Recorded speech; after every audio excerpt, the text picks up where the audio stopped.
It's my great pleasure to welcome Mr. Iggie Wolfington for a little conversation about his long and very valuable career. How wonderful.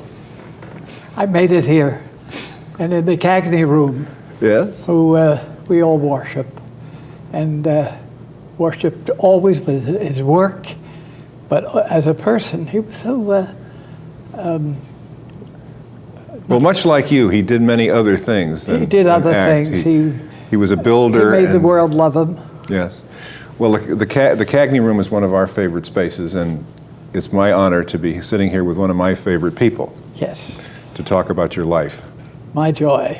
Well, Iggie, we've known each other for a long time, and I can only say that I just wish it were longer. I mean, we know each other since what, about 1989 or something like that. 89. Or 88, something like there. that. That's not my age, however. No. Please, please. I'm old enough. Yes. Well, let's start when you weren't so old. How did you ever fancy being in the theater? It just seemed the natural thing to do. I'd gotten a lot of attention as a child, the 11th child in a family, and spoiled rotten. And finally they gave up, and I was not about to go into the automobile business, as all my family had, and that's 11 of them, and plus mother and dad. And it was a fulfillment to me. But finally one day when my father was driving the car home from his plant and I was sitting in the other seat, and I never wanted to learn to drive. Nothing to do with the car. And so that as he pulled over to the curb at one point and got out, walked around the car, let me get out. Then he said, go around, get in the other side, you're going to drive.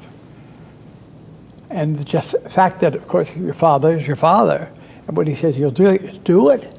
And it was quite marvelous, quite remarkable that you find yourself that everything really goes back to your own kin. And those are the things that really matter to you greatly.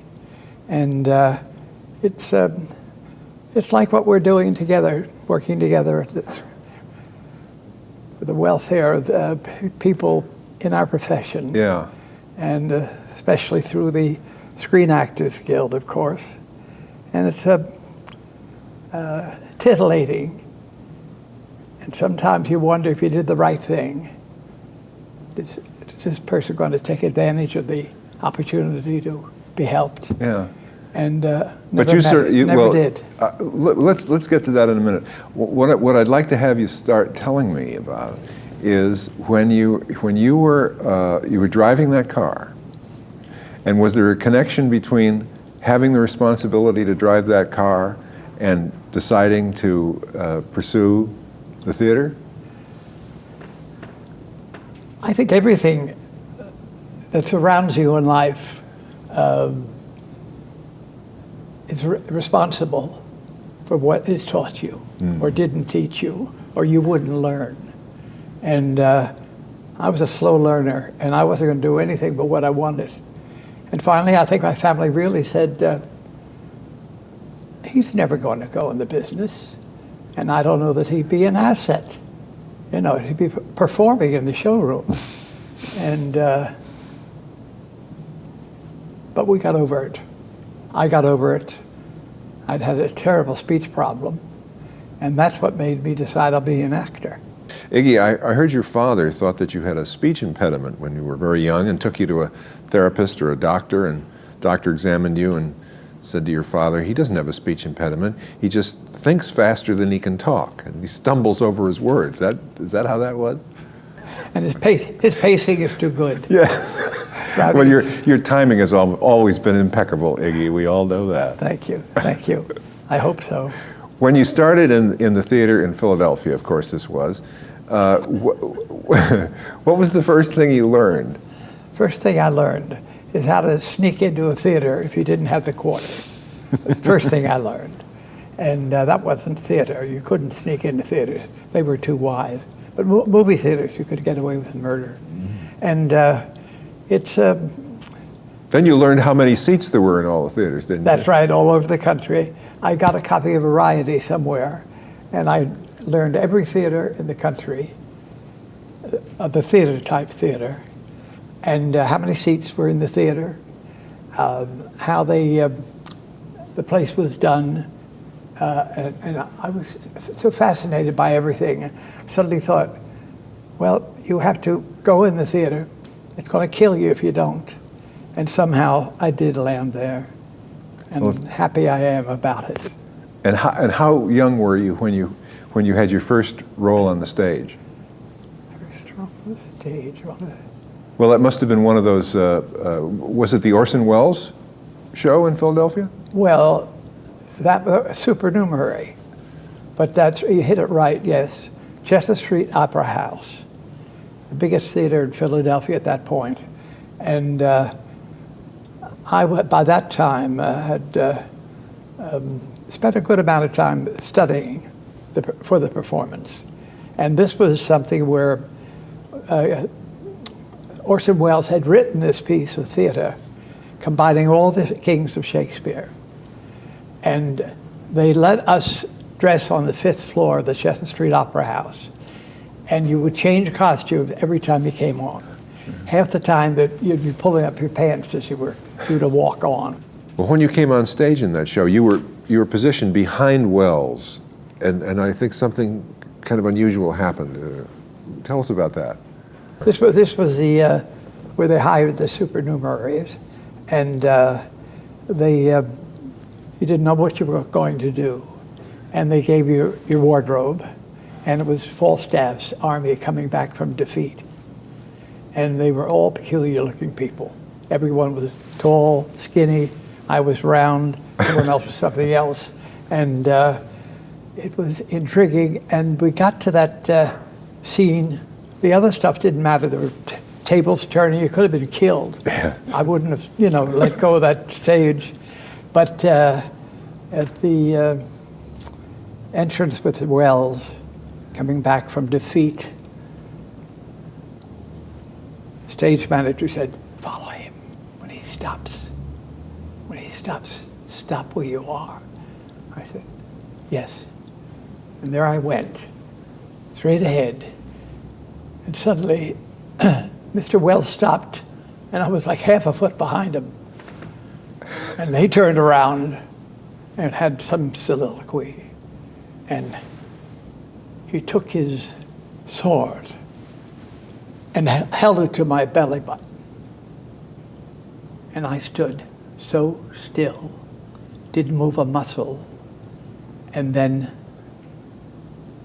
the stage manager came on and got us all off. Now this was the opening night of this production. Yeah. And we didn't screw it up, but we somehow managed to be adequate, semi-adequate at that age, What can you say but adequate? Well, Wells sort of liked what you did, didn't he? Well, he was a rather nice man, and it turned out the show was going to close in Philadelphia. They'd played Washington and Boston, and hadn't done the right amount of business, I guess. And so suddenly, I come out during the second act, and there's a note up on the board, handwritten by Orson Welles, apologizing to the company, so on and so forth, and that they're closing. And of course, the next time I came off stage and nobody was there, I got that letter off the wall. Good for you. And it absolutely has destroyed me since that I didn't keep it. It's in some drawer somewhere, in some bureau, some situation, and but I shouldn't have stolen it anyway. But I felt it might be nice to have. Well, I think I think the note had done its job. done its job all right. I think it was just a free note on the wall, Iggy. I wouldn't beat myself up over that. I wouldn't worry too much at this age anyway. At this time of life, I should say. At this time of life. Yes. Well, you did a number of shows in New York, one after another, some of them successful, some of them closed out of town. And then Robert Whitehead hired you for Mrs. McThing. That's right. And Mrs. McThing, Yes. Mary wrote Harvey. Mount Harvey, yes. And she had written this play, and Helen was doing it. And I had known about it, and I had a group, opportunity to meet the rest of the cast.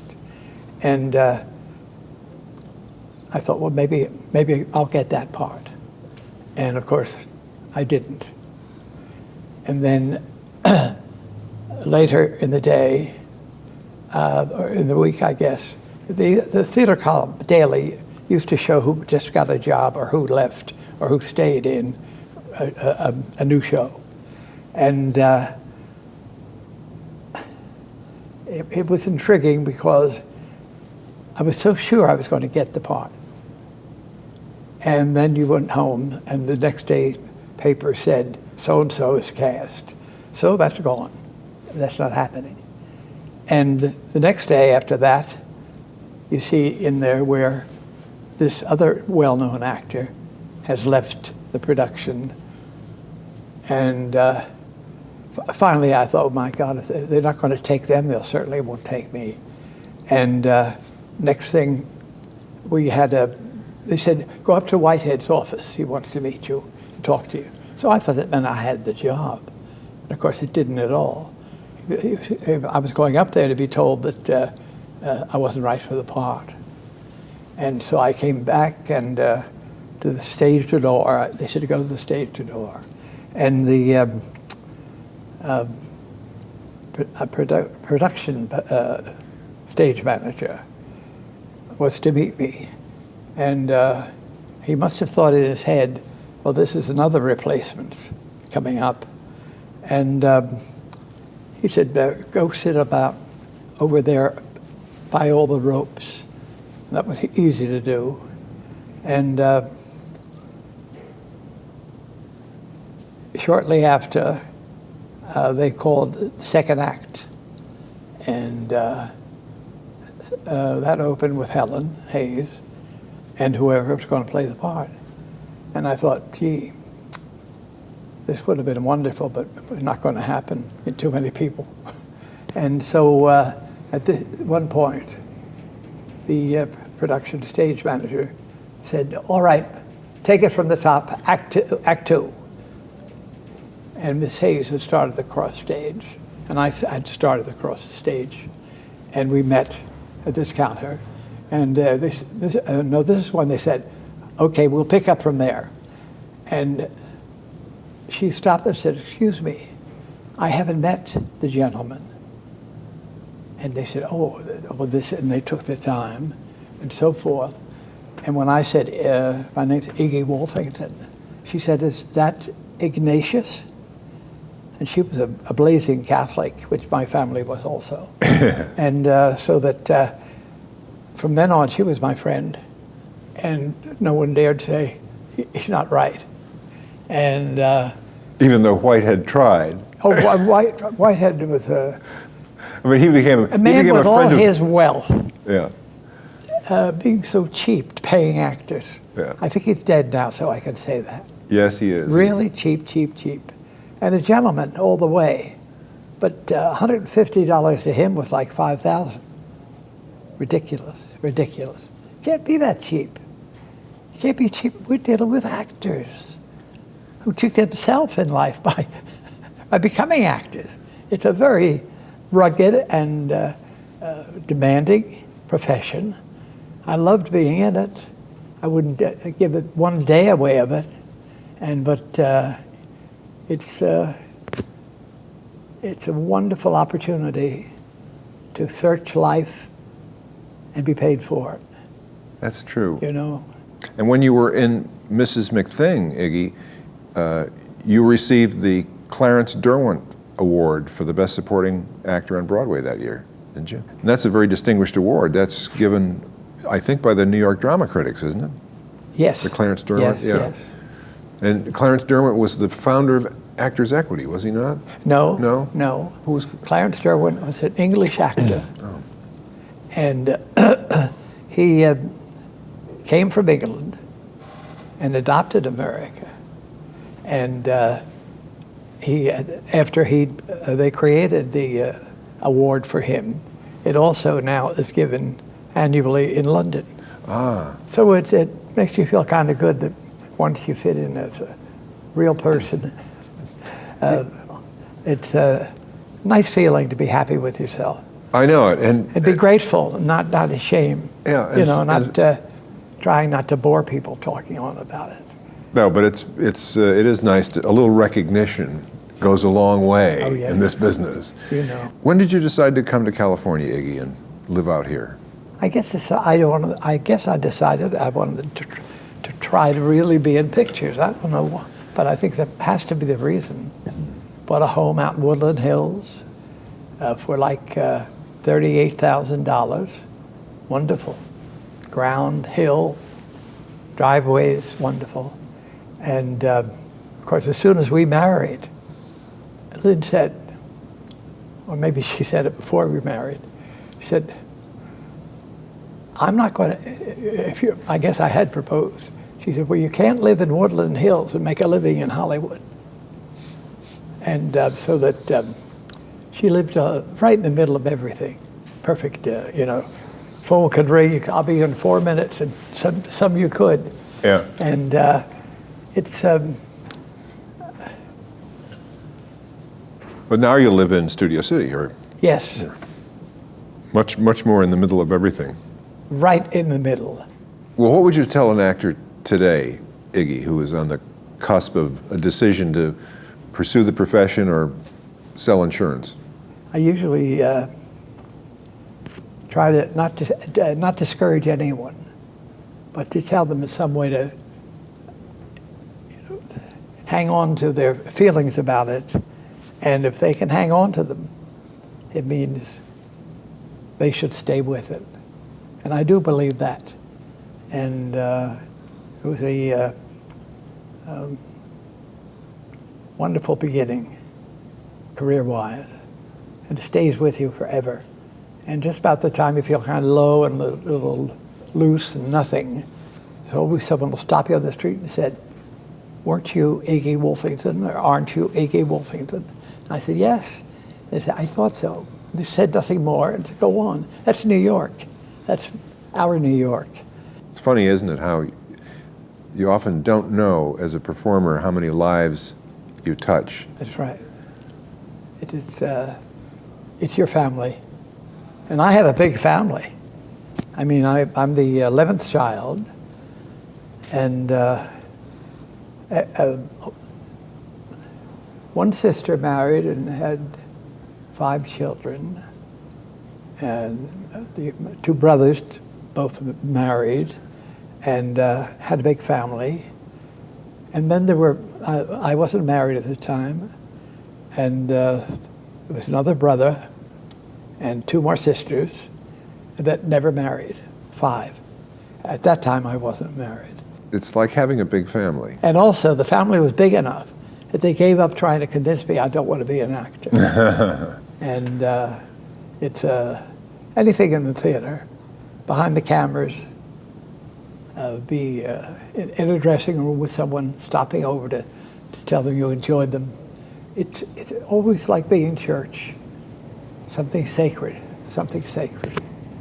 Iggie, there's something I'd like to get you to talk about, and that's World War II and your experiences. And I know you don't like to talk about it, and I know you'll never say you were a hero, but you've been a hero most of your life in this profession, and I think some of it came from your experiences in World War II. Could you tell us a little about that? Well, as I truly always say, if anyone talks about the wars, I say that there are no heroes. They're just people who do what is expected of them. And that was always the case with everything you go into.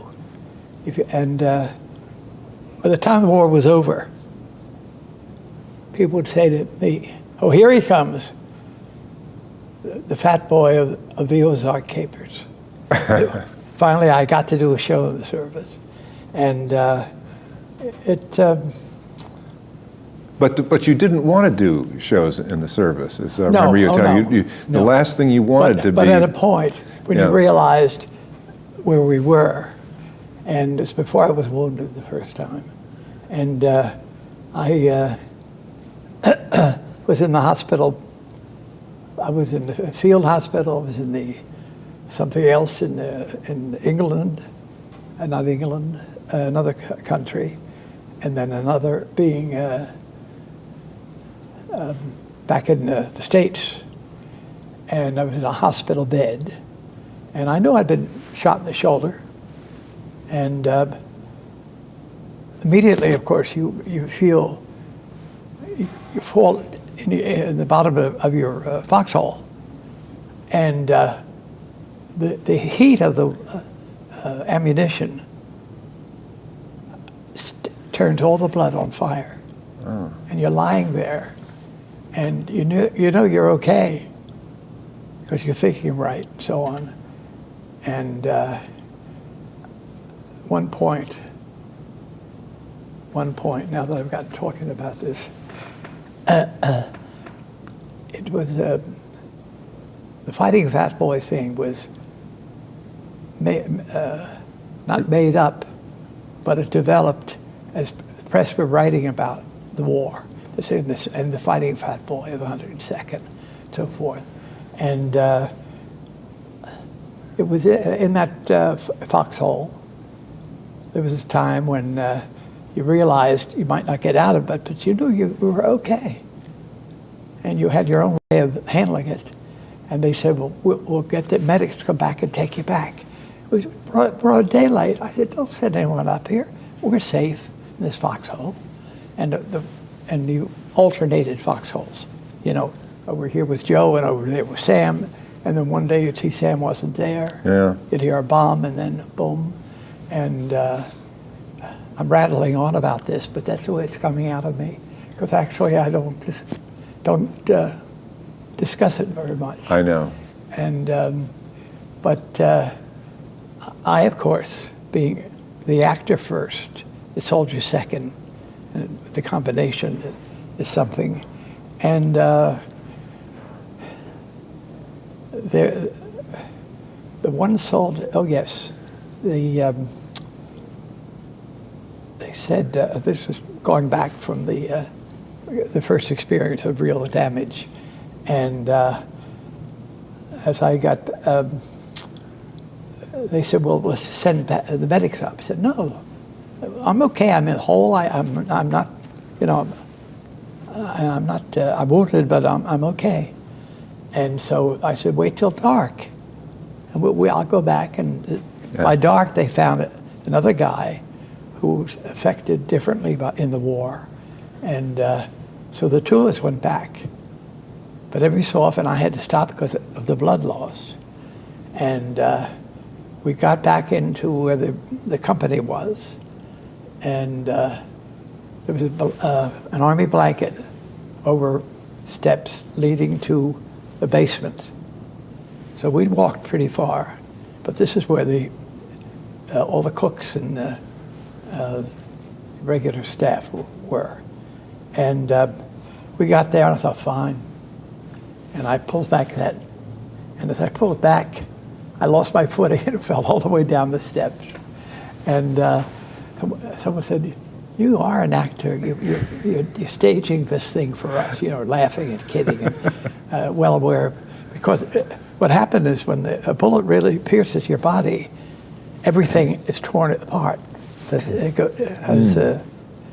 you're in touch with. And I had worshipped our company commander, and he had the great overcoat, semi-short, And at one point he said, I can't work in this. And he threw it away. I said, can I have it? And he said, sure, Iggie. And I got that. And that, I guess, helped me a little bit that when that came through. I'm talking about myself too much and not making much sense. That's what we're here for, Iggie. Yes, remember. Yes. And it's a beautiful thing to be working with your fellow men and women now, wonderfully women in the service. And it's a fulfillment, and too many people who had that experience didn't live through it. Yes, So isn't that a to shame? stop and think of them, it's emotional when you let it out of the trap, Yeah. out of the pocket or whatever. But what you got out of that for yourself, who did live through it, Yeah. was an understanding of the group, of the responsibility Yeah. that you Oh, yes. take in life to be part of a group Right. and support the group. As I see it, as I've Yeah. observed in your life, does that make any sense? Yes, it does. And I was thinking that your opportunity in life to get to know many different people and different backgrounds and different training and education and everything, and they're all wonderful. When the chips are down, all people are wonderful. And at a point in the war, I remember this was much further along, and you're supposed to have 2 to a foxhole. Well, we didn't have enough men for that at that point. And this foxhole that I had, I always found a way of trying to find a foxhole that's been left behind by the Germans. You learned that as you went along.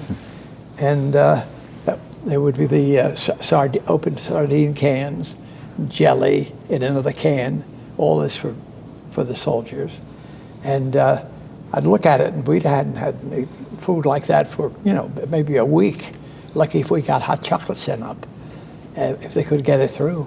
And, oh my. But you learned not to have anything to do with that, didn't you? No. Well, what happens is that I started on that being a single on the foxhole. And on your left was another fella, one. And on your right, another one. So that when suddenly you'd hear an explosion and see it in, wherever we were, you knew it could be coming anywhere. And when it landed, you would hear, and you'd get up and you'd call over to the one on the right. He'd say, we're okay. I'm okay, brother. You call to the left. And you call again. And the third time you're called, you screamed it. And I mean, as I experienced it. And no shame about that. I'm never ashamed of my tears. And because the people who gave their lives didn't come back. Yeah. How can you, forget them? Yeah. And they're, as I say, a wonderful mixture. Every nationality, every personality. And it was a great experience. There was another moment, talking about tears, that there were a lot of kids from the South, very young. And we were settled for like a day in a house. And there wasn't a lot of action at that point. And then, I forget his name, and I'll never forget him. And suddenly, when we were back in the house and we got a night's sleep and warm covers left by the Germans for us, and then I was inside that house, and I heard a buzz bomb, and you knew enough to stand against the wall, like all that business, because you can't do anything about it. You just want to pass on the right thing to do to the other fellas who are younger than you. Anyway, the point, and I'm going to lose the point if I get, the bus came in, and it's hit in the courtyard of this house. And I immediately got out, and you had the poison, not poison pill, the wound tablets, and they were part of your equipment. And you get out, you have your water bottle, and you have the like a pain pill or an antiseptic? I'm going to say water pill now, but a wound tablet. And I got over to this kid, and I said, I had them all out ready and so. And this boy looked up to me, and he said, "Just leave me alone, Wolfington." To this day, I can see him. Yeah. Boy from the South, farmer boy, maybe. Yeah. And but it was a great experience to have survived. And the one funny thing that I didn't mention at one point, we used to entertain, well, whenever we were in the Saturday night, the officers club, we decided to get some acts together. Then we'd eat the food Saturday night that the officers are going to eat. Got all cooked around that. And then out of that came that, well, we'll try to do this Ozark Capers. Well, why not? We can go touring then. The war, would show nice colors. We're not sissies. And before we were going some area, they said, "Would you come in? We would like you to meet some of the fellows who had a bad time." Well, that didn't strike me as anything to do. Glad to do, pleased. And then they took us into a room. There were 5 of us, and it was a room with basket cases. Oh, yes.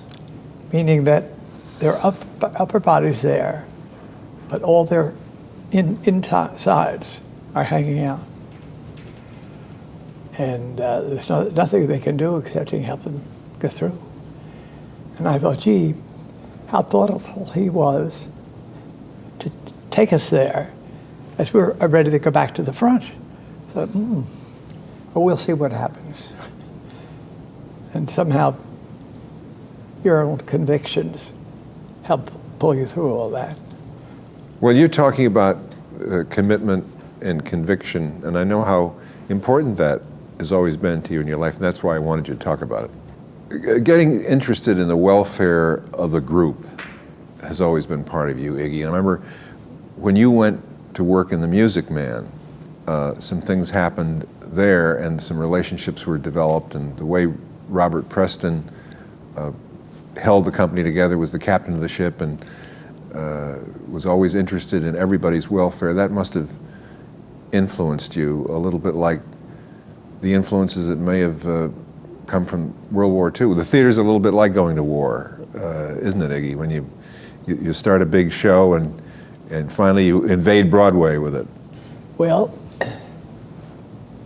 I was sent to audition for that. Yeah. I'd already had some good credits at that point. And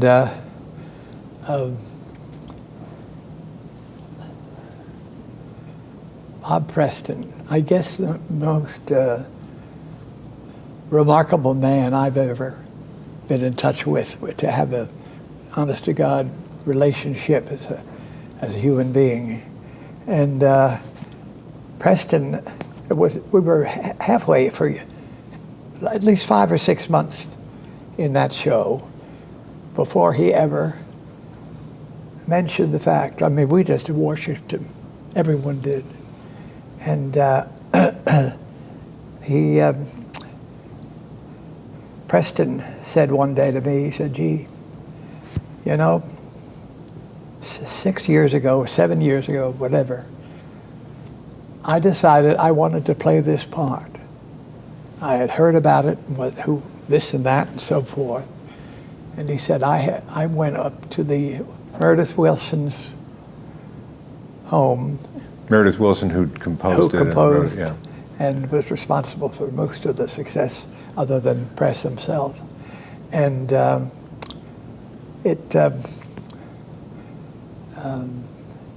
you're stunned when you realize he went up to their house, and Wilson opened the door as if it was set. And he had a straw hat on by then, Preston, and they had some piece of music, not music, but an instrument. And Mr. Wilson opened the door, and Preston did Trouble, the major number. Sure. As Harold Hill on his doorstep, Meredith Wilson's doorstep. And he got the part like that. And wonderful man, wonderful. The world's full of good, wonderful people. I remember you telling me how once you had a sort of an arrangement with Preston that you would take care of the you were the party organizer, yes. And he was the president of the group. Yes. But that's, again, taking care of a group and being involved in a group and taking the responsibility for individuals in a group, which is something that's so remarkable about you. Yeah. When did you get involved in taking care of other members of the profession? When I began to know people that were in trouble, and you end up trying to help them out. And then you realize this is amateur stuff, what you're doing. And gradually, I decided that the Actors Fund of America, that was the only weapon we had for help at that time, and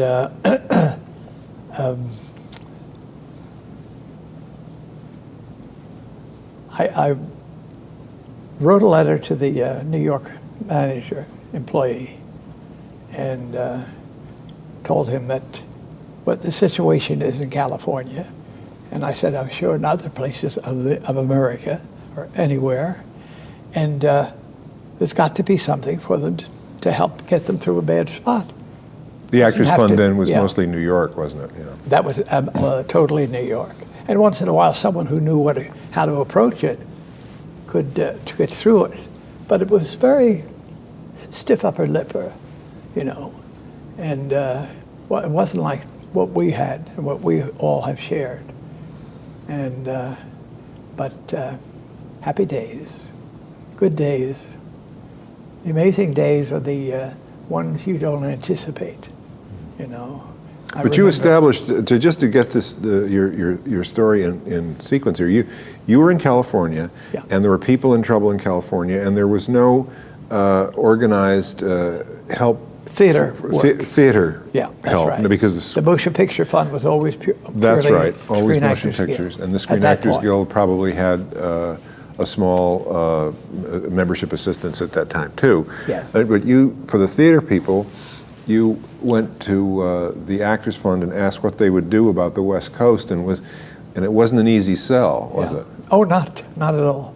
No, it was like, why don't you go back and just do that little play you're doing, and you're an actor, I'm an executive, and it was a bit pompous. And so I kept calling him.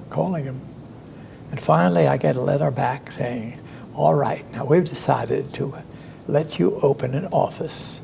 If you can get an office for $50 a month. And $50 a month, trying to think of the rest of this.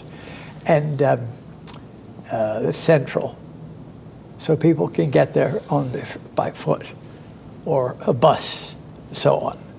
So I'm getting a little fouled up on this. But finally, I just needled them. And they didn't know any better.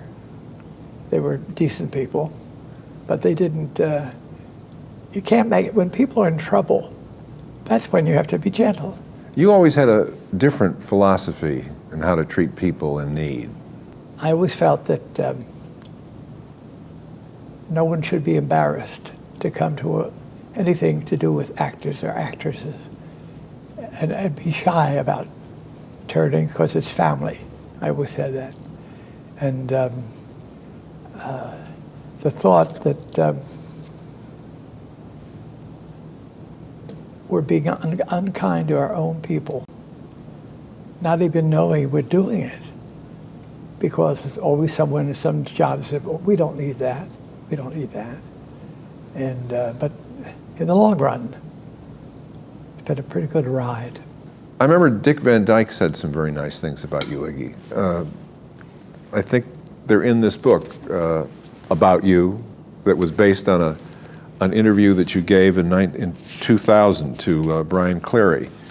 And in here, as part of it, in an appendix, is an article written by Darrell Anderson, the Screen Actors Guild, about Iggie Wolfington in the year that he received the Life Achievement Award. And Darrell wrote a very interesting anecdote that had to do with Dick Van Dyke. If I can just put my finger on it here. Dick Van Dyke is quoted by Darrell Anderson here. He said, Dick Van Dyke estimated that the number of actors Iggie has aided in these last 15 years, while you ran the Actors Fund out here, range in the tens of thousands. Now, I must mention that Iggie demurred on that and said some of them were repeaters. You did a revival of The Music Man with Dick Van Dyke, didn't you, Iggie? And Dick Van Dyke played the part. Yes. And you played your original. Oh, you played the mayor. No, That's I played right. the mayor. You played yes. the mayor. They wanted to be able to put my name in bigger type. I was famous by then. Aha, yes. I should think. I should live for so long. But I played the mayor, and it didn't go well in the revival in New York. But if I went through my equity pension, I got like $5,000 a week because I was from the original. And they wanted, in addition to Mr. Van Dyke, who was the whole show, really. And all those bits and pieces that you put together, and they don't mean anything except it's your life. Well, it's your life, and it also means the lives that you touch. Yes. Well, all those bits and pieces touch other people. Yeah. And certainly Mr. Van Dyke was aware of it. Oh, yes. A swell man. You worked with June Havoc in a show called Marathon 33. That's right. She had written that. And they did it down in down south somewhere, in a big theater. Atlanta, wasn't it? Atlanta, yes. Right. And so that after we closed there, it took it to New York, and it didn't get good reviews at all. And June was determined. This was a life's work to her. And so she told the company that to avoid closing, her aunt or her uncle or her son, non-existent. You knew that with June. But June had money, but she didn't want anyone to get it. So she put up $10,000 that kept us open another week or two, I don't know what. Imagine, today you can't get in the door to $10,000, nothing. No. Theater investment is like a fortune. When you hear about the budget of a Broadway show now, you don't know how they do it. And of course, don't you think that limits the risk-taking that producers years ago used to love to be involved in? Yes. And now everything has to be played so close to the vest. Well, it's the same in Hollywood, I guess. Budgets. Probably, but you don't. And then people flee. What do you think about this runaway production, Iggie? This runaway production? The runaway production from Hollywood. Leaving actors without jobs. Oh, yes, I know. I was going to say I have no opinion because I haven't been caught in it. But we look around us and we see more and more people looking for help, and oh yeah, it has to be Yes. because that's what's falling apart here. yeah, yeah. There doesn't seem to be the philosophy that you have espoused all your life of taking care of the group. Yeah. The group is being allowed to fall apart while certain people profit from the way it falls apart. Yeah. Things aren't plowed back in. Money isn't plowed back in to keep things going. There was a show, a bubbling brown sugar, Yes. and I was off doing something else, and so Lynn kept in touch with, because several people in the show became ill or had accidents, and she did it all. This is Lynn Wood, my wife, my darling wife, my blessing. If I really want to infuriate her, I'll say, "You're my little blessing." She said, "Oh, shut up." That'll call her bluff. And Well, you know. bubbling brown sugar, I started the same. Yes. Because there was a whole group of marvelous, marvelous black actors that were doing that show. And one of them had to leave and couldn't stay with the show because whatever his condition was. And Lynn took care of him. Now, his wife was there working, and others of the family. But he's never forgotten what Lynn did, how she handled all of it for him, and saw to it that it was taken care of. Yeah. But she'd been very, very involved in the fund through Jean LeBouvier and all of our intimates who attached ourselves to it. When was it that you got interested in Actors' Equity and the governance of that union? Because I know you were an equity counselor for years and years. Yes, yes. Who was the president of the equity when you joined the council? Well, you know, I'm very happy to say, as I've reached my own big hunk of years, I went to a lot of vaudeville. I loved vaudeville. And Fifi Dorsey, who had been a picture star, and she never laid off for a day, and she could book herself, and remarkable.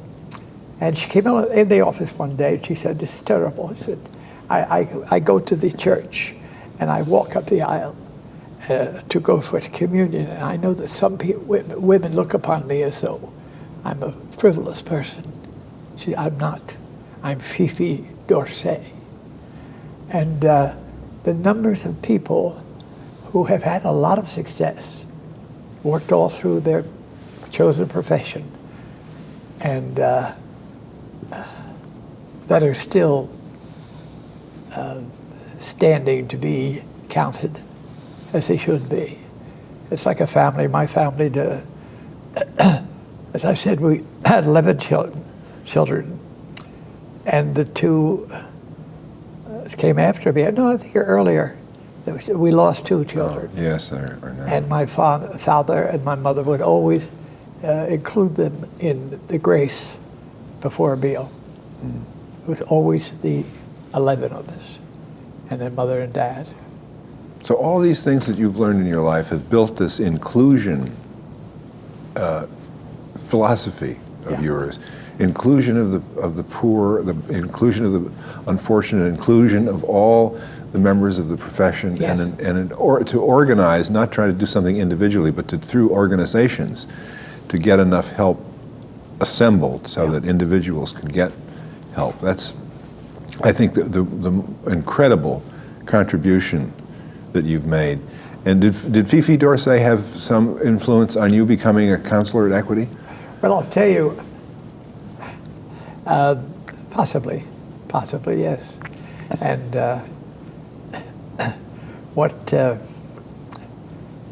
funny about Fifi, I've never told this to anyone, and I came backstage at some theater where she was appearing, and she's writing on something, and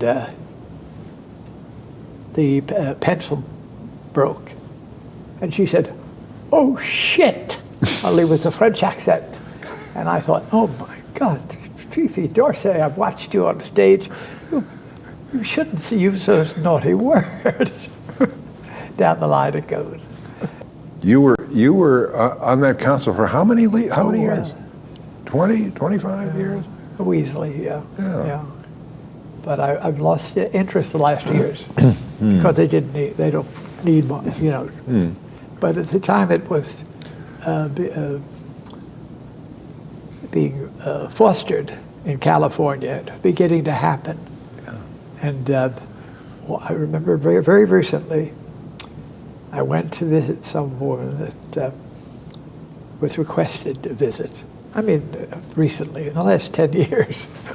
And so I went, and she told her, a neighbor, that she had I'll say it was $1,000 put away, and that she would like her neighbor to know that she has it, if she is, you know, give and take. And when I came over the next time, she said, "You know, I gave my neighbor upstairs this money, and I think you should have it," and whatever. And of course, by the next time I saw her, she'd become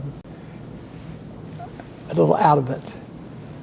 And next thing I know, she told some actress friend of mine, "Iggie Wolfington took $1,000 from me." And it's the first time I ever mentioned it.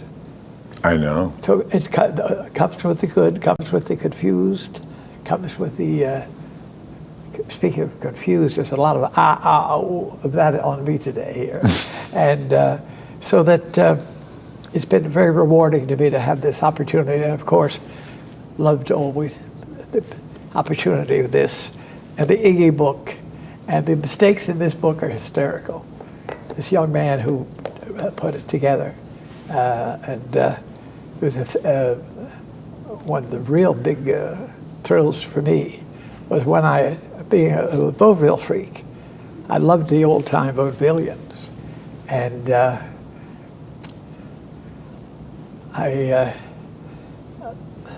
you wouldn't go backstage at a vaudeville house; they wouldn't allow it. And but the thought of all those people that gave so much, and so many of them have landed poorly, you know. And I'm sure someone did get $1,000 out of this lady somehow. I don't know, but it struck me as really pathetic. It's stealing from the most unfortunate, and that's rotten. Yes, I should say. You know. I know you had some experiences in vaudeville in the late days of vaudeville. Yeah. Tell us a little bit about the vaudeville that you remember. Well, vaudeville was, you saw a bad picture to see the vaudeville show. You know, not bad, but I mean, nothing, but I guess, filled the time between shows with them. And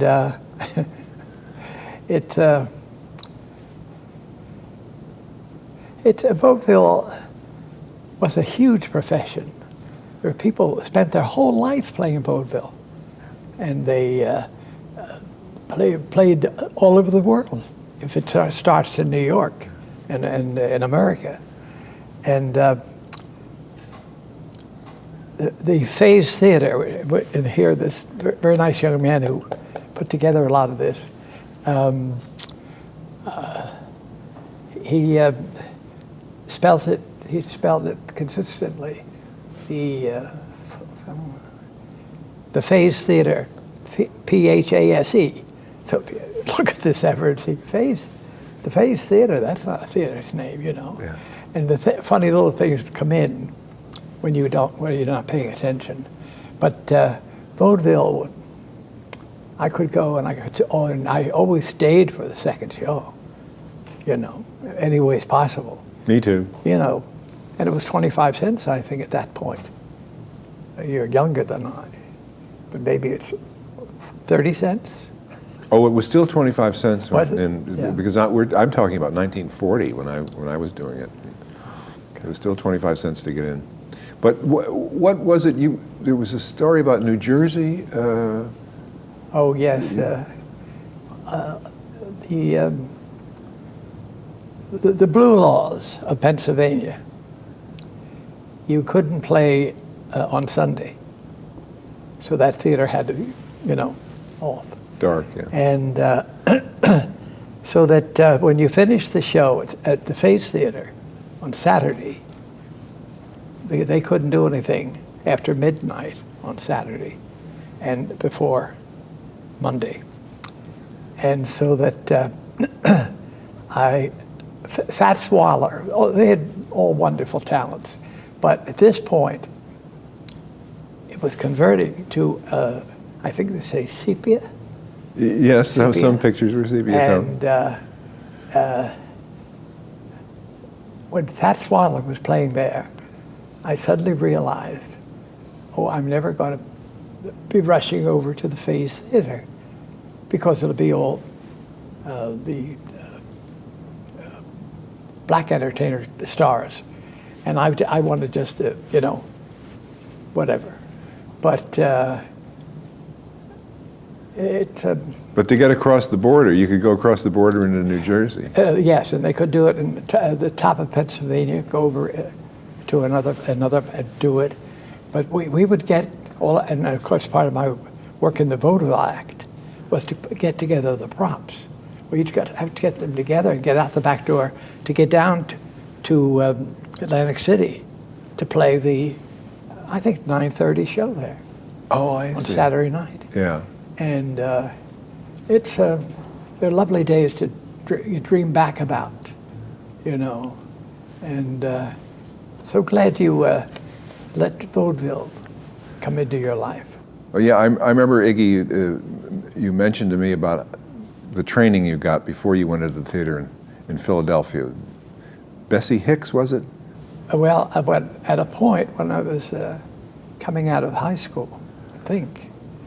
But I decided I wanted to go to school. My family wasn't going to pay to send me to a dramatic school. Well, of course, what happens, the dramatic schools were all really for girls. They were finishing schools of a sort. And so, but there were no men. So that they began giving scholarships to the men, and I was one of the men, unquote, that was given a scholarship. And Earl Rowe, who I don't think around anymore, and we had really a wonderful time, just glorious. And you were there doing all the good male parts, because she wasn't about to give too many scholarships. And Bessie V. Hicks, since you mentioned the name, would have a poetry class every Monday that she'd give herself. And she had quite a bosom.